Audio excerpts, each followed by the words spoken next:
Good morning everyone. আমরা আছি কান্টিলোতে। এটা ভুবনেশ্বর থেকে বাই কার 4 থেকে 5 ঘন্টা 3 ঘন্টা লাগছে মোটামুটি।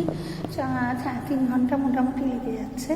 তাছাড়া আপনারা যদি বাসেও আসতে চান বা ট্রেনেও আসতে চান, এখানে হচ্ছে নয়াগড় স্টেশন, নয়াগড়ে নেবেও আপনারা আসতে পারেন। এটা ছোট্ট গ্রাম দেখুন, কিন্তু এটা বলতে পারি এই আর্চো রেসিডেন্সিটা আমরা যে ভেবেছিলাম যে গ্রামে আর কতটা সুন্দর হতে পারে, কিন্তু ভীষণই ভালো একটা হোটেল এরা তৈরি করেছে রেসিডেন্সি।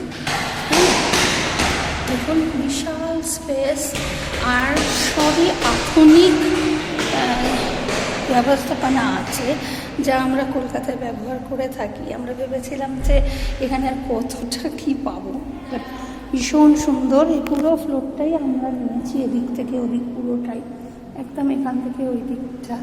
এখানে দুটো করে এক একটা ফ্লোরে দুটো করে ঘর আছে। আপাতত এই তলাটা হয়েছে, এর ওপরের তলাটা হচ্ছে। এটা একদমই নতুন, খুবই ভালো লেগেছে আমার।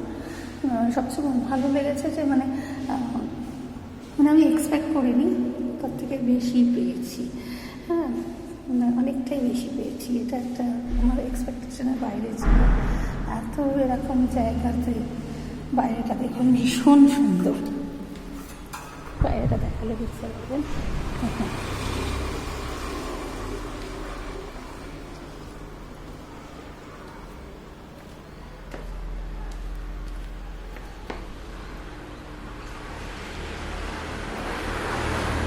এখানেই বাবা নীলমাধবের মন্দির। আপনারা আসবেন, বাবা নীলমাধবকে দর্শন করুন।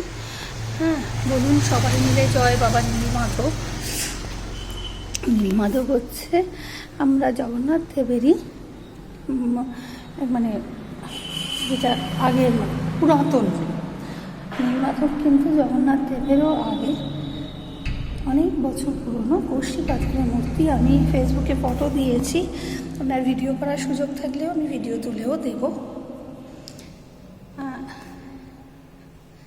আমার ভীষণ ভালো লেগেছে নীলমাধব বাবার কাছে এসে।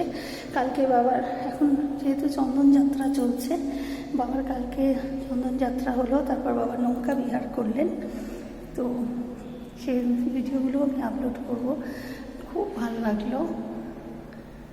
আসুন আপনারাও এই ছোট্ট গ্রামে, খুব ভালো লাগবে বাবা নীলমাধবের জন্য, ওনাকে দর্শন করার জন্য। জয় বাবা নীলমাধবের জয়। কেমন লেগেছে তোমার বাবা নীলমাধব? ভালো লেগেছে? বাবা নীলমাধবকে কেমন লাগলো? জয় বাবা নীলমাধব। হাত তুলে একবার বলে দাও জয় বাবা নীলমাধব। জয় বাবা নীলমাধব।